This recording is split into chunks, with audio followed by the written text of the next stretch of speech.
Esta semana, en Vaticano, el Papa Francisco inaugura la 42ª Convención de Mandatarios del Fondo Internacional de Desarrollo Agrícola de la ONU en Roma. Una vez al año, el Papa bautiza a algunos recién nacidos, conozca a la familia Nochi y su historia. Se retiran los guardias suizos, descubra cómo es la vida de un guardia suizo tras finalizar su servicio. Todo esto y más en el Vaticano de esta semana.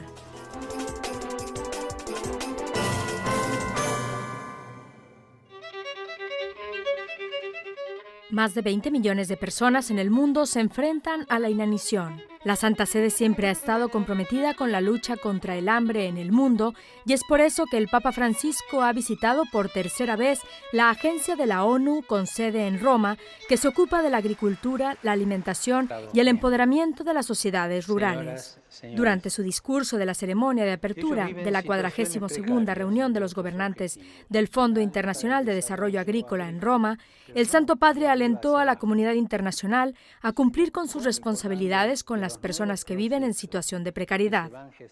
Y resulta paradójico que buena parte de los más de 820 millones de personas que sufren hambre y malnutrición en el mundo viva en zonas rurales. Esto es paradójico. Y se dedique a la producción de alimentos y sea campesina.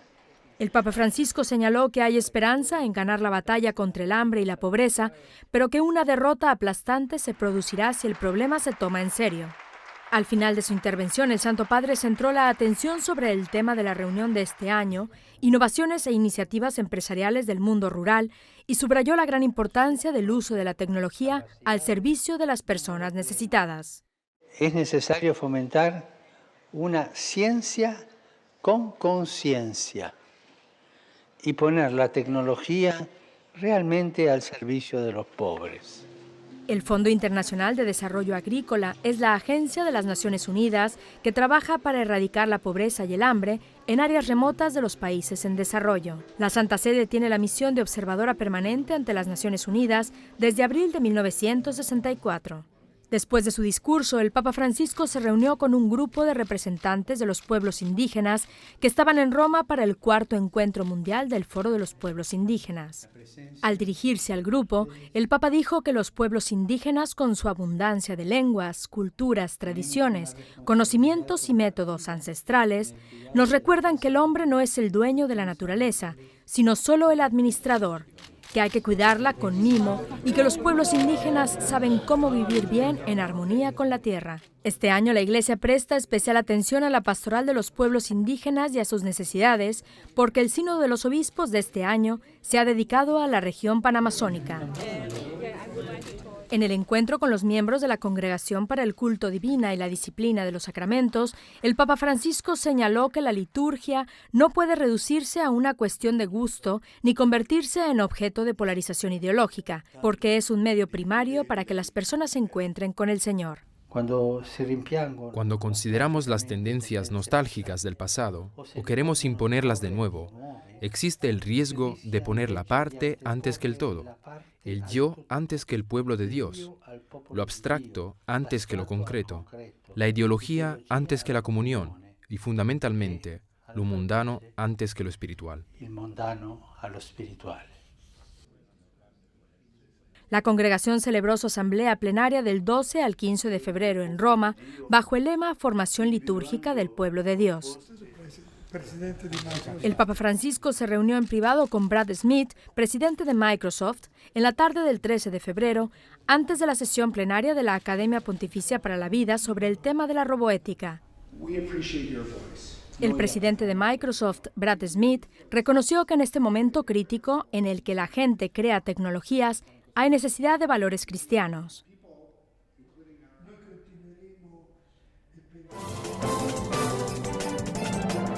Gracias por seguir con nosotros. Permanezcan atentos para más en Vaticano.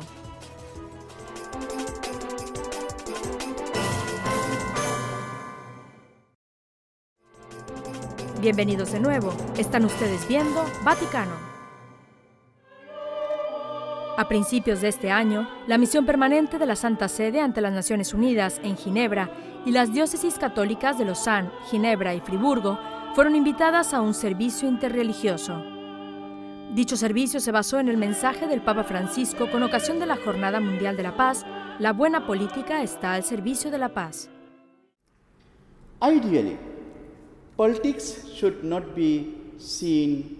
En principio, la política no debería ser vista simplemente como cualquier otro trabajo. La mala política engendra violencia y guerra, mientras que la buena política lleva a la no violencia y a la paz.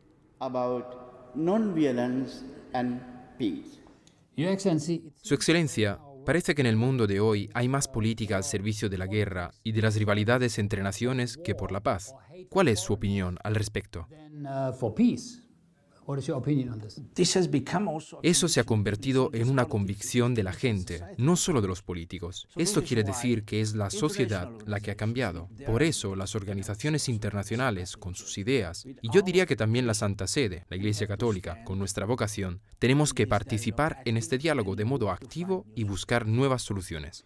Este servicio interreligioso, que fue organizado en gran parte por la Santa Sede, era para los diplomáticos, también para los diplomáticos de las Naciones Unidas. ¿Cómo responden cuando se les habla de ese tipo de situaciones?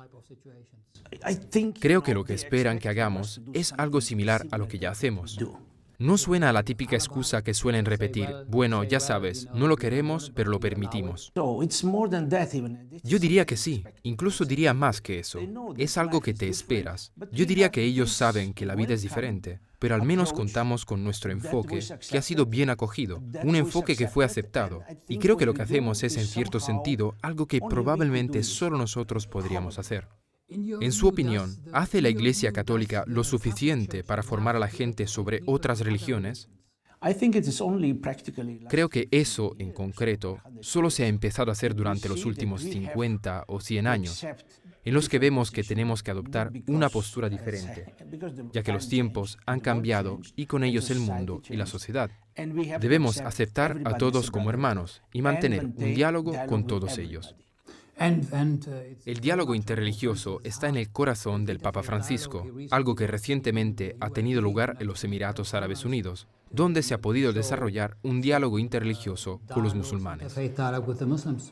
Él dijo: tenemos que distanciarnos cada vez más de una postura que nos enfrenta como enemigos. Tenemos que trabajar más para acercarnos a una postura de fraternidad universal, pues somos hermanos. Como el otro está también convencido de eso, acepta esta propuesta como una propuesta positiva y constructiva. Sí, y no debemos olvidar que el Papa también es un hombre de Estado. Es el representante del Estado del Vaticano. Esto le está dando, digamos, la posibilidad de intervenir en los acontecimientos que no se le permitiría solo como líder religioso. Pero creo que lo importante es su convicción personal, que no vacila cuando todo su entorno parece cambiar. Así que de alguna manera está defendiendo los valores que son importantes para la humanidad. Ahora, con el diálogo interreligioso, algunas personas dicen que existe el riesgo de que una religión quiera usar esto como un intento real de convertir a alguien a otra religión. Pero esa no es la idea del diálogo interreligioso, ¿verdad? Exacto, así es precisamente. Tenemos que saber que tenemos, si se puede decir así, dos niveles en el diálogo, dos conceptos de diálogo. Uno de ellos recoge el significado principal del diálogo interreligioso, a saber, conocerse, aprender el uno del otro. Pero también se puede entender el diálogo desde otro punto de vista, como una responsabilidad con los demás, que nos lleve hacia una cultura común. Y otro sería la libertad religiosa. Este concepto es mucho más exigente, porque la libertad religiosa significa que tienes la libertad personal de elegir la religión que prefieras o que veas como la correcta. Todas estas cosas creo que muestran lo importante que es para nosotros un evento como el que mantuvimos. Mostrar unidad, digamos, sobre una base ejemplar, mostrando, no solo diciendo, sino demostrando nuestra visión y nuestra convicción, repetida día tras día, expresándola así siempre.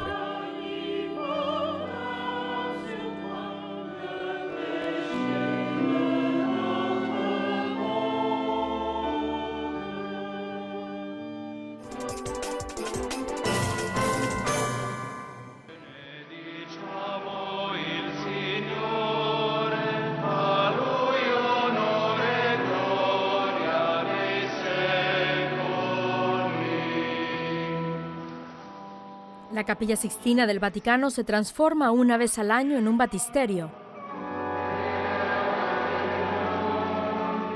en el que el propio Papa bautiza a los niños, y las voces angelicales del coro de la Capilla Sixtina se mezclan con los balbuceos y los llantos de los bebés.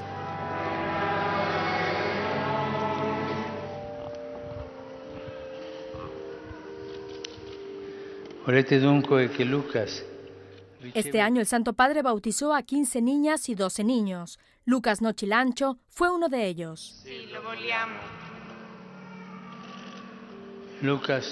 Lucas, yo te bautizo en el nombre del Padre, del Hijo y del Espíritu Santo. Yo me llamo Rocío, soy de España, Gers es mi marido de Albania y nuestro hijo se llama Lucas, nació en Roma hace un poquito más de 2 meses.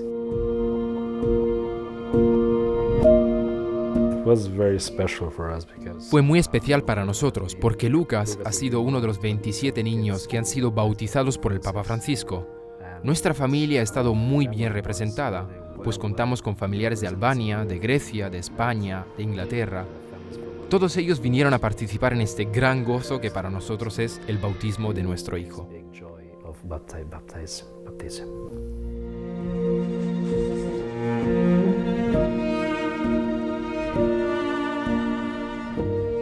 Ya el sacramento en sí, bautizar a nuestro primer hijo es una alegría inmensa y en nuestro caso ha sido un plus la forma en la que lo hemos vivido.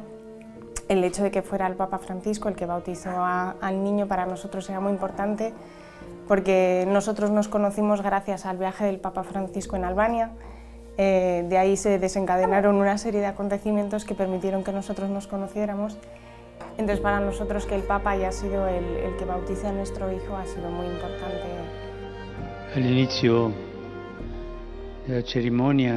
Al inicio de la ceremonia, el sacerdote os ha preguntado, ¿qué queréis pedir para vuestros hijos? Y todos vosotros habéis contestado, la fe. Y tutti voi avete detto la fede. En la homilía el día del bautizo dijo 2 cosas que me parecieron muy importantes. Insistió mucho en el tema de que la fe se transmite principalmente en la familia y el papel tan importante que asumimos tanto padres como padrinos en el día del bautizo. Y explicó de una forma simpática, ¿no? que es importante porque para los niños eso es muy fuerte, entonces pues es algo que pues a partir de ahora obviamente como un consejo del Papa viviremos de forma especial.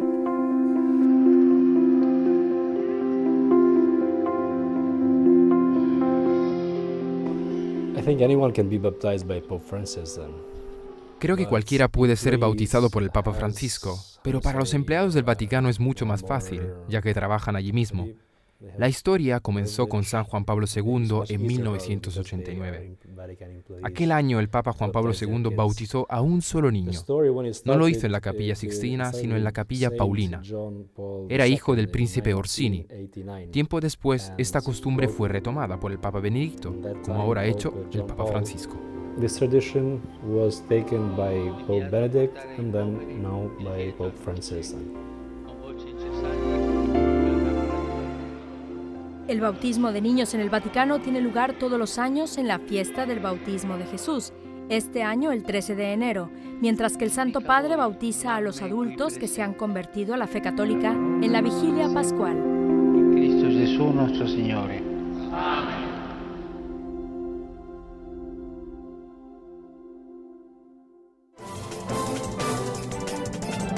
En breves instantes regresamos con más en Vaticano.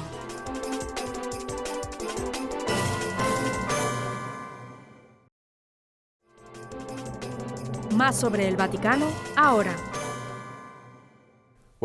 Bienvenidos a los estudios vaticanos de EWTN. Soy Alan Holdren y estoy junto a un antiguo miembro de la Guardia Privada del Papa, el capitán Frauin Bachmann. Es un placer estar con ustedes. Capitán, para comprender sus inicios, ¿puede contarnos por qué se hizo guardia suizo? Muchas personas con las que me encuentro han querido intentar servir al Papa en la Guardia Suiza por diferentes razones. Algunos por fe o motivos religiosos, pero otros también para aprender diferentes idiomas, conocer otras culturas, ir al extranjero y tener una experiencia especial fuera de Suiza. Esas también fueron algunas de las razones que me motivaron a venir a Roma. ¿Cuántos años tenía entonces? I was 20 years old. 20. Normalmente, la mayoría de los guardias entran en la Guardia Suiza cuando tienen entre 20 y 23 años. Esto es debido a que uno debe haber terminado su servicio militar en Suiza antes y solo así después entrar o solicitar este servicio, el deber de la Guardia Suiza. ¿Cuáles son las otras condiciones? ¿Cuál es el rango de edad y qué tipo de persona necesitas ser? En un principio tendrías que haber terminado tus estudios en Suiza o haber realizado trabajo de aprendizaje o algún otro estudio. Luego ya, como he dicho, tendrías que haber terminado el servicio militar. Esto implica que debes ser apto como para completarlo. Así que uno necesita también tener una buena reputación, una certificación de su parroquia y de la policía. Ese tipo de cosas. En el momento del reclutamiento debes estar soltero, ya que aunque después tienes la oportunidad de casarte, al principio debes estar soltero. Además, debido a nuestro papel representativo, el candidato debe tener una altura mínima de 1,70 m. Because for our representative service. ¿Qué es lo que hace un capitán? ¿Qué hizo cuando terminó su servicio? As a captain, you are responsible for a group. Como capitán, eres responsable de un grupo de más o menos 30 guardias. Tú los guías, eres su responsable durante el servicio diario y también durante las audiencias del Papa. Uno debe guiar y dirigir a este grupo. Eres la persona responsable, así que si hay algún problema se pondrán en contacto contigo, porque estás a cargo de organizar el servicio. Estas son las tareas habituales, el servicio normal para un capitán. Aparte de esas tareas, además, tenemos labores administrativas que atender, por lo que me ocupaba de las finanzas y de la cocina. Hay monjas que se encargan de la cocina, pero debido a toda la logística, también ese era una de mis responsabilidades.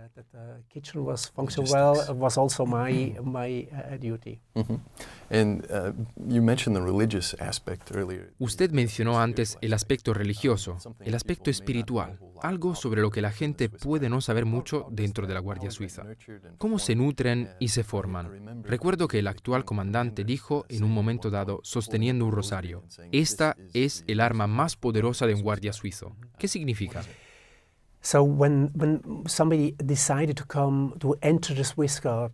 Cuando alguien decide entrar en la Guardia Suiza, también debe tener un cierto trasfondo religioso. Cuando yo entré en la Guardia, era necesario, por ejemplo, que fuera a misa todos los domingos. Hoy en día es casi imposible exigirlo a la juventud suiza. No hay muchos jóvenes que vayan a misa todos los domingos.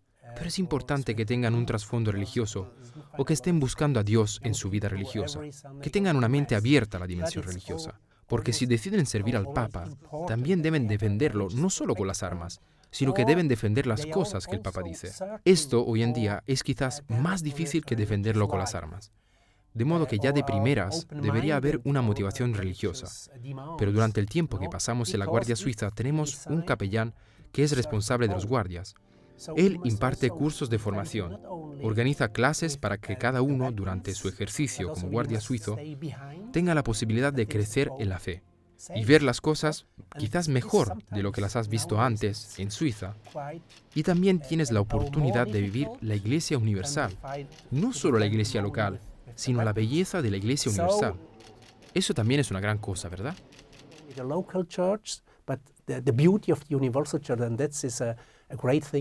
Si atendemos a su servicio, usted ha servido a Juan Pablo II, Benedicto XVI y Papa Francisco. A los tres, ¿cuáles son sus diferencias? Aunque sea solo una descripción breve, ¿cuáles diría que eran las diferencias entre unos y otros? John Paul II was very active, a very active pope, always a lot of Juan Pablo II fue un papa muy activo, siempre con muchas audiencias y muchos traslados. El Papa Benedicto XVI era un poco más tranquilo, más intelectual. Y las cosas volvieron a cambiar con el Papa Francisco, porque el Papa Francisco también es muy activo, pero muy diferente de los demás. Quiere ser libre y hacer las cosas como quiere.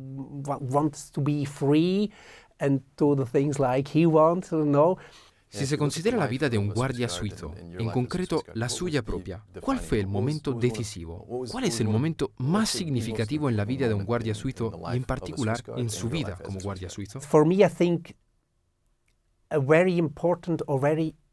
Para mí, lo más importante fue estar de viaje con el Papa en otros países, porque en esas ocasiones a veces hay realmente mucha gente en la calle y tú estás acompañando al Papa. Pero además sucede que todos tenemos también la siguiente idea. No hemos venido solo con el Papa, sino que hemos venido con el mismo Jesucristo. La gente no solo aplaude al Papa, aplauden porque tienen plena esperanza en sus buenas palabras. En ocasiones se me saltaban las lágrimas porque yo sabía que no estaba solo con el Papa allí, en la misa, con toda esa gente. Desde luego que yo pienso vivir esta universalidad de la Iglesia, y no solo la de la parroquia local, sino ver la belleza de la Iglesia en todo el mundo. Cada iglesia es diferente del resto. Pero vivir estas experiencias y ver la belleza de la Iglesia Católica Universal ha sido muy conmovedor. But the beauty of the Universal Catholic Church was very beautiful to see and to live this experience. How many international trips did you make? ¿Cuántos viajes internacionales ha hecho?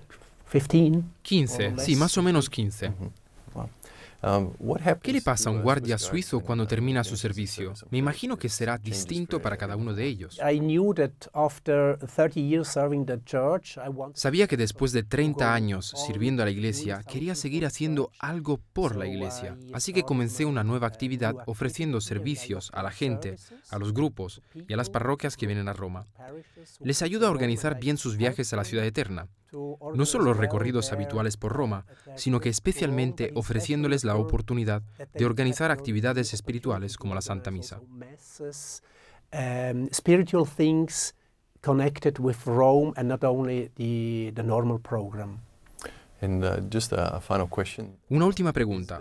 ¿Hay alguna asociación de antiguos guardias suizos? ¿Algún club? ¿Se celebran reuniones como...? Yes. In Switzerland we have an association. Sí. En Suiza tenemos una asociación de ex guardias suizos y también están las asociaciones regionales de los antiguos guardias suizos del Tesino, los ex guardias suizos de la Suiza Occidental y así sucesivamente. Sí, hay diferentes organizaciones. Tampoco tenemos una asociación particular, pero sí un grupo de antiguos guardias suizos que viven en Roma. Unos 12 antiguos miembros siguen viviendo aquí en Roma. Solemos reunirnos 3 o 4 veces al año y hacer algo juntos. Ah, genial. Una última pregunta, ultimísima pregunta. ¿Solo los suizos pueden ser guardias suizos? Así es, sí, tienes que ser suizo. Algunos piensan que es solo el nombre de la guardia, pero tenemos que ser suizos y esto es un hecho histórico. Los suizos llegaron hace 500 años, ya que eran famosos por ir al extranjero y luchar por otros reyes. Y así se ganaron un prestigio debido a que eran fuertes y muy leales a su patrón. Y así al Papa también. Teníamos el Estado de la Iglesia, en el que el Papa también quería que el ejército suizo lo protegiera. Pero los suizos dijeron que no. Pueden sumarse, pero solo como guardias personales y guardias de palacio, no para luchar en el campo de batalla para proteger el Estado de la Iglesia. Personal guard and the guard of the palace, but not to fight on the fields to protect the state of church.